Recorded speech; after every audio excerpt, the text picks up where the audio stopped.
بسم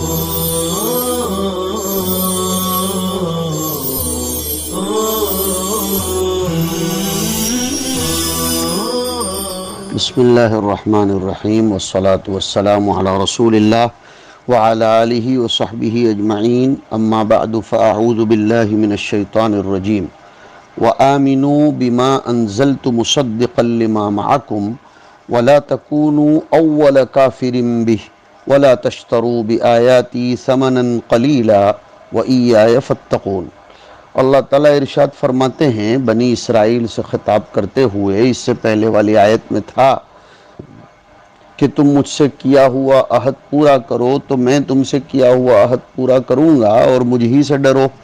اب فرماتے ہیں اور تم ایمان لے آؤ اس قرآن پر جو میں نے نازل کیا، درا حالے کہ وہ قرآن تمہارے ساتھ کی کتاب کی بھی تصدیق کرتا ہے، اور تم اہل کتاب میں سے سب سے پہلے اس قرآن کا انکار کرنے والے مت بنو، ورنہ سب کا گناہ تم ہی پر لاگو پڑے گا، اور میری آیات کے بدلے میں معمولی قیمتیں مت خریدا کرو، دنیا داری میں مت پڑو اور مجھ ہی سے ڈرو۔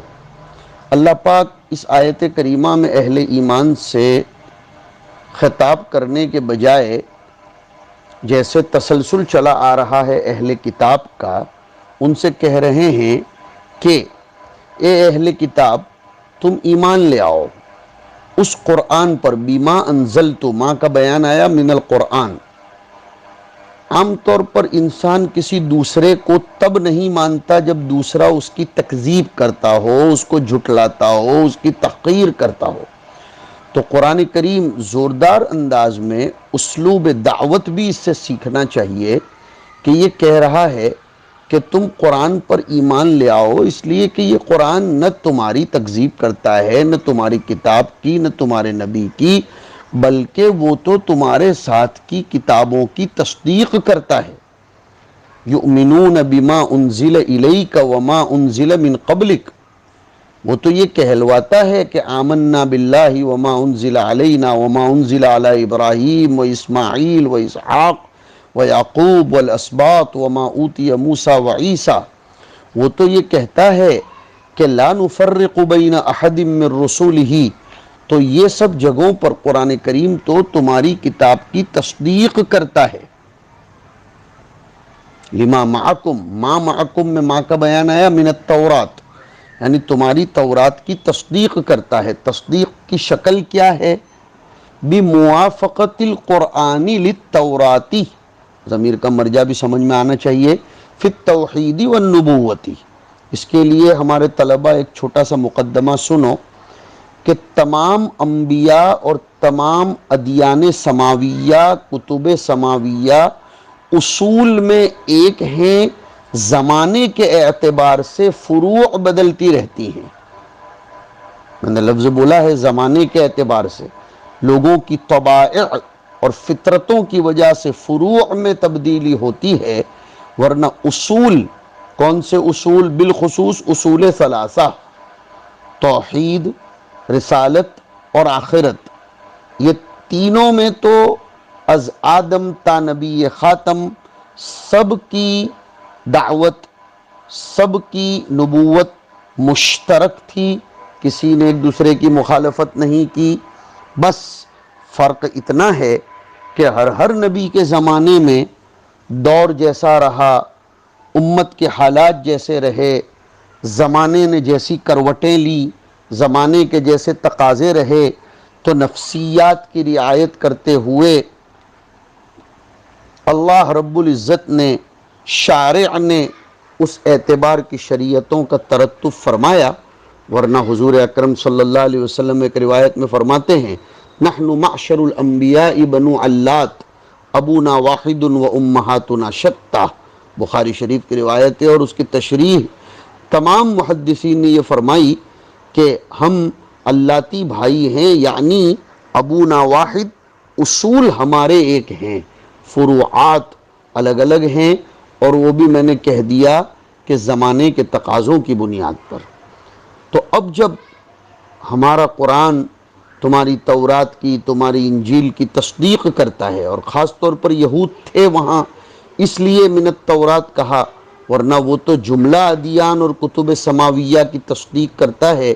اس کی تصدیق کے بغیر ایمان بھی محمد ہی وجود میں نہیں آتا۔ تو تم ایمان لے آؤ، یہ قرآن تصدیق کرتا ہے تمہاری کتاب کی بھی۔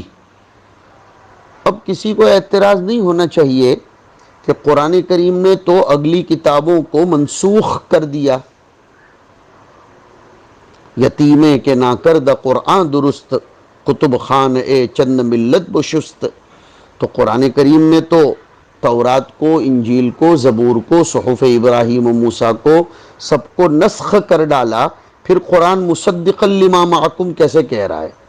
جواب بہت اچھی طرح ذہن میں رکھیے، نسخ تکذیب کا نام نہیں ہے کہ یہ اعتراض ہو، نسخ تو نام ہے بیان انتہائے مدت کا۔ شاہ ولی اللہ نے الفوز الکبیر میں اس کو بہت اچھی طرح سمجھایا ہے۔ نسخ تو اس بات کا نام ہے کہ اس حکم کی مدت ختم ہو گئی، یہ نہیں کہ یہ حکم غلط ہے۔ اسی لیے حکیم ڈاکٹر جب نسخہ لکھتا ہے اور مریض کی بدلتی ہوئی حالت کو دیکھ کر وہ نسخہ بدل بھی دیتا ہے، تو اس کا یہ مطلب نہیں کہ پہلے والا نسخہ غلط تھا، حالات بدلے تو پہلے والے نسخے کی مدت ختم ہو گئی، اب اس کو اس نسخے پر چلنا چاہیے۔ کوئی دوا اگر ایکسپائر ہو جائے تو اس کا یہ مطلب نہیں ہے کہ وہ دوا پہلے غلط تھی اور کیمسٹ والے نے اس کو کیسے بیچی، سیدلانی اس کی کیسے بیع و شراء کر رہا تھا، سیدلانی یعنی میڈیکل اسٹور والا، نہیں، وہ دوا بہت اچھی تھی لیکن اس کا ایک وقت تھا، جس وقت پر، جس ڈیٹ پر وہ دوا کی مدت ختم ہو گئی۔ تو مختصراً یاد رکھو کہ نسخ تکذیب کا نام نہیں ہے بلکہ بیان انتہائے مدت کا نام ہے۔ تو قرآن کریم کہہ رہا ہے تم قرآن پر ایمان لے آؤ، درا حالے کہ وہ تمہارے ساتھ کی کتاب کی تصدیق کرتا ہے، اور تم سب سے پہلے اس قرآن کریم نبوت محمدیہ کا انکار کرنے والے مت بنو۔ سب سے پہلے انکار تو اہل مکہ نے کیا تھا، ابو لہب نے کیا تھا، مشرکین مکہ نے کیا تھا، پھر کیسے کہا جا رہا ہے؟ یہ اعتراض ہو رہا ہے کہ اہل کتاب کو کیسے کہا جا رہا ہے کہ تم سب سے پہلے انکار کرنے والے مت بنو۔ اس لیے ہمارے مصنف نے آگے ایک عبارت بڑھائی کہ وَلَا تَكُونُوا أَوَّلَ كَافِرٍ بِهِ مِنْ أَهْلِ الْكِتَابِ، یعنی اول من اہل الکتاب، اہل کتاب میں سب سے پہلے تم انکار کرنے والے مت بنو۔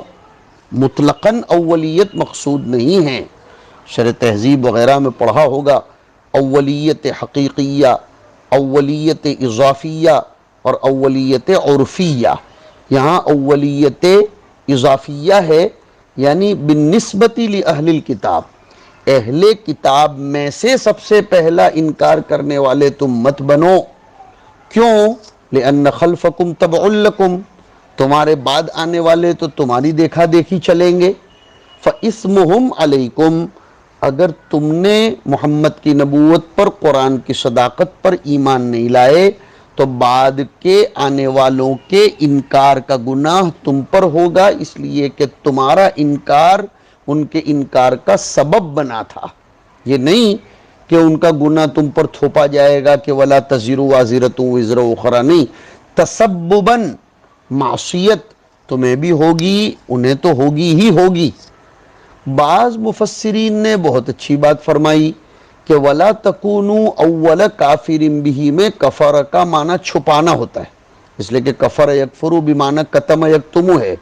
تو تم سب سے پہلے نبوت محمدیہ کی جو تصریحات اور وضاحتیں تمہاری کتابوں میں آئی ہیں انہیں چھپانے والے مت بنو بلکہ ان کو ظاہر کرو۔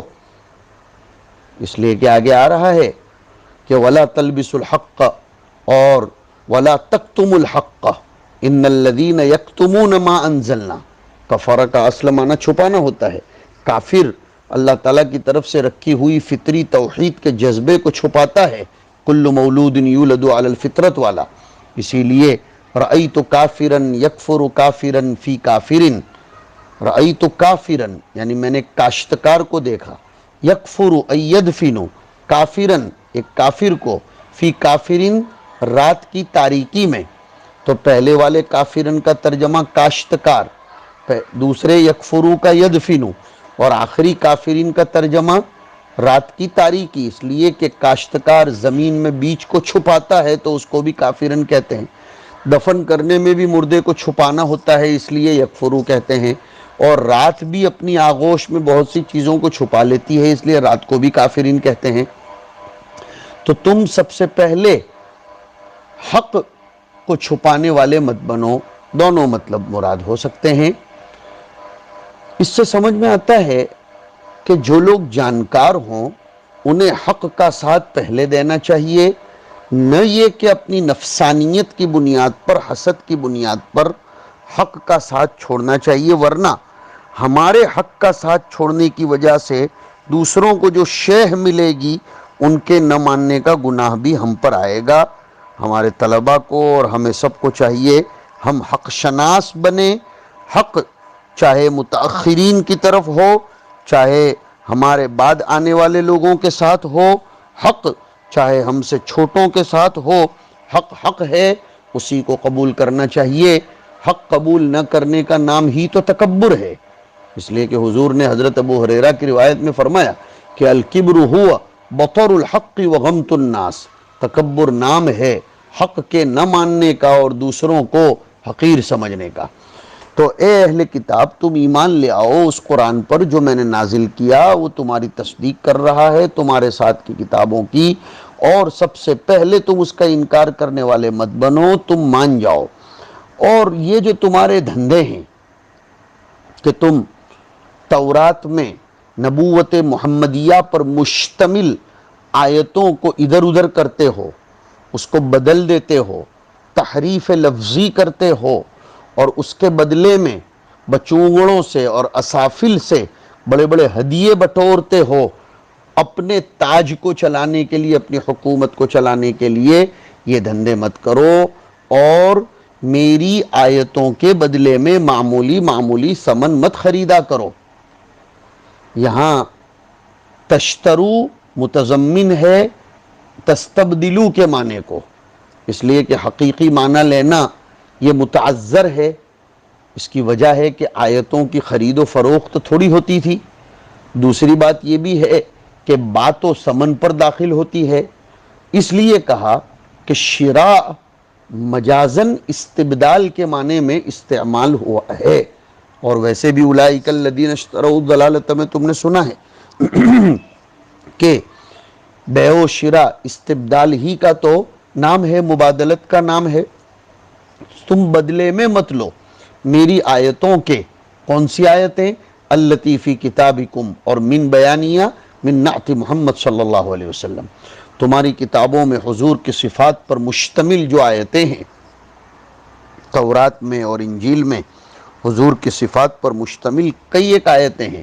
مولانا رحمت اللہ کیرانوی رحمت اللہ علیہ کی ایک کتاب ہے اظہار حق، اس کو ضرور پڑھیے.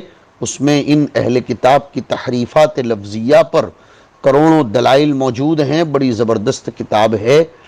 اس کو پڑھیں گے تو سمجھ میں آئے گا کہ اہل کتاب نے تورات میں اور انجیل میں کیسی کیسی تحریفات کی ہیں. تو تم میری وہ آیتیں جو ہیں محمد کی نبوت اور محمد کی آمد پر مشتمل خوشخبریوں کی، اس کو ادھر ادھر مت کرو، اور اس کے بدلے میں ثمناً قلیلاً، سمن چاہے کتنا ہی کثیر کیوں نہ ہو، لیکن ما متاع الحیات الدنیا فی الآخرۃ الا قلیل، اس لیے قلیلاً کہا گیا. یہ مطلب نہیں ہے کہ ثمن کثیر کی اجازت ہے. ثمناً قلیلاً ای عوضاً یسیراً من الدنیا، معمولی سا بدلہ مت لیا کرو. ای لا تکتموا تلک الآیات خوف فوات ما تأخذونه من سفلتکم، تم نبوت محمدیہ پر مشتمل آیتوں کو چھپاؤ مت، لوگوں کے سامنے ظاہر کرو، لوگوں کے ایمان لانے کی راہ میں رکاوٹ مت کرو، اس ڈر سے کہ وہ تمہارے ہدایا بند ہو جائیں گے تم اپنے نچلوں سے جو لیتے ہو. یہ ایک بیماری ہے اصل میں انسان کی، کہ وہ جب ہدیے بٹورتا رہتا ہے تو کسی دوسرے کی بڑائی کو تسلیم کرتا نہیں، اگر دل سے تسلیم کرتا بھی ہو تو ظاہر نہیں ہونے دیتا کہ میری کرسی خطرے میں پڑ جائے گی۔ یہ الگ بات ہے کہ وہ کرسی پر بیٹھ کر قسم پرسی کے عالم میں ہو جاتا ہے، لیکن یہ انسان کی بیماری ہے، اس کی طرف اشارہ کیا گیا۔ خاص طور پر یہود بے بہبود اور نصارہ ارباب خسارہ کی یہ بیماری تھی، اور اس امت میں بھی یہ بیماری پائی جاتی ہے۔ اللہ تعالی ہمیں اس کا شکار نہ بنائے، ہمیں ہمارے سامعین کو، مستفیدین کو، تلامذہ کے حلقے کو۔